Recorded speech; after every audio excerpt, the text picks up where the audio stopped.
जून को रुपौली विधानसभा क्षेत्र से आरजेडी के उम्मीदवार बीमा भारती ने पप्पू यादव से समर्थन मांगा था और समर्थन मांगने के साथ साथ उन्होंने कहा था कि आप हमको सपोर्ट करिए। तो उसी के एवज में पप्पू यादव ने प्रेस कॉन्फ्रेंस करके बीमा भारती को समर्थन दिया है।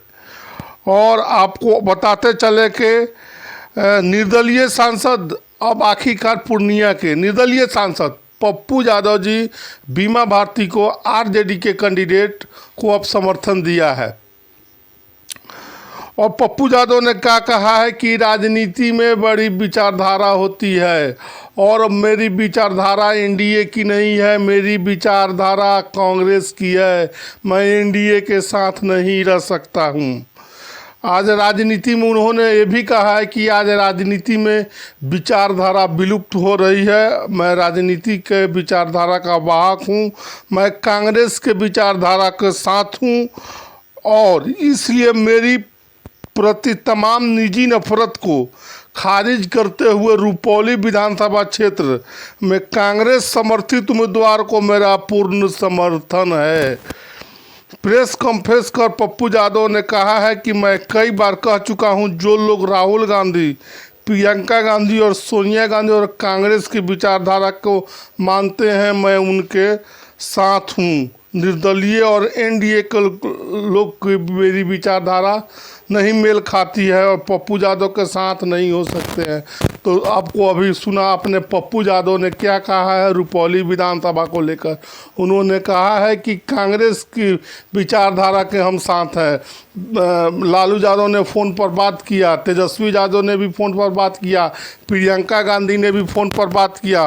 अब बात करके पप्पू यादव अब आरजेडी के उम्मीदवार बीमा भारती का अब साथ रुपौली विधानसभा में दे रहे हैं।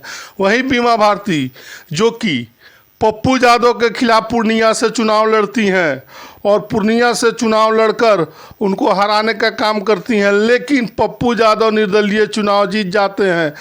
और दोस्तों, रुपौली विधानसभा का गणित कहता है कि रुपौली विधानसभा में बीमा भारती को 10,900 मत मिलते हैं, वहीं पप्पू यादव को 72,000 के आसपास वोट मिलता है।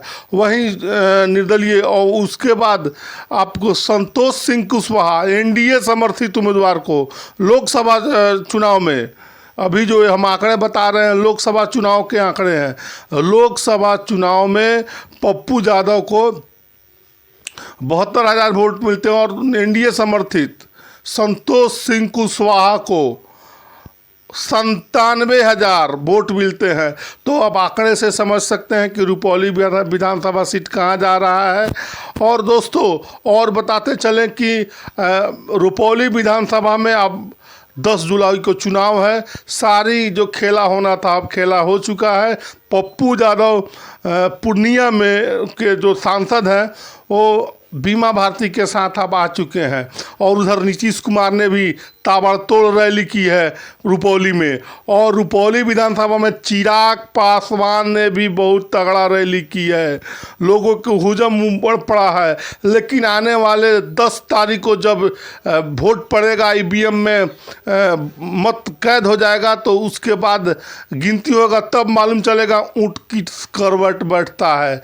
हालांकि दोनों गठबंधन अपने अपने प्रत्याशी को जिताने के लिए जोर लगा रहे हैं और जोर लगाने के साथ साथ चाह रहे हैं कि मेरे कैंडिडेट जीत जाए। दोस्तों, पप्पू यादव ने अब यही बताते हुए कि रुपौली विधानसभा में पप्पू यादव ने बीमा भारती का समर्थन कर दिया है। और बीमा भारती का समर्थन, वही बीमा भारती जो कि पप्पू यादव के खिलाफ लोकसभा चुनाव लड़ती हैं, वही बीमा भारती जो जेडीयू के विधायक होते हुए इस्तीफा देकर आरजेडी से चुनाव लड़ती हैं। पूर्णिया में और चुनाव हार जाती हैं। तो यही बताते हुए कि बीमा भारती को पप्पू यादव का समर्थन मिल चुका है और उन्होंने प्रेस कॉन्फ्रेंस कर यह जानकारी दी है। उन्होंने विचारधारा की लड़ाई, मेरी जो विचारधारा जिससे मेल खाती है मैं उसके साथ हूँ, बहुत बड़ी बातें पप्पू यादव ने कही है। अब देखिए वहाँ शंकर सिंह भी हैं, राजपूत समुदाय से आते हैं शंकर सिंह, और क्या वो भी खेला करने के लिए तैयार हैं। 2020 के चुनाव में उन्होंने पप्पू यादव ने 2000 कर दोस्तों आप देखना शुरू कर चुके हैं चंपारण उदय न्यूज। दोस्तों आज हम आपको बताते हैं रुपौली विधानसभा सीट के बारे में। रुपौली विधानसभा सीट जहां की 10 जुलाई को चुनाव है। आखिरकार बीमा भारती को पप्पू यादव का समर्थन मिल गया है। पप्पू यादव क्या कह रहे हैं उनकी बातों को हम आपको बताते हैं। पप्पू यादव 30 जून को रुपौली विधानसभा क्षेत्र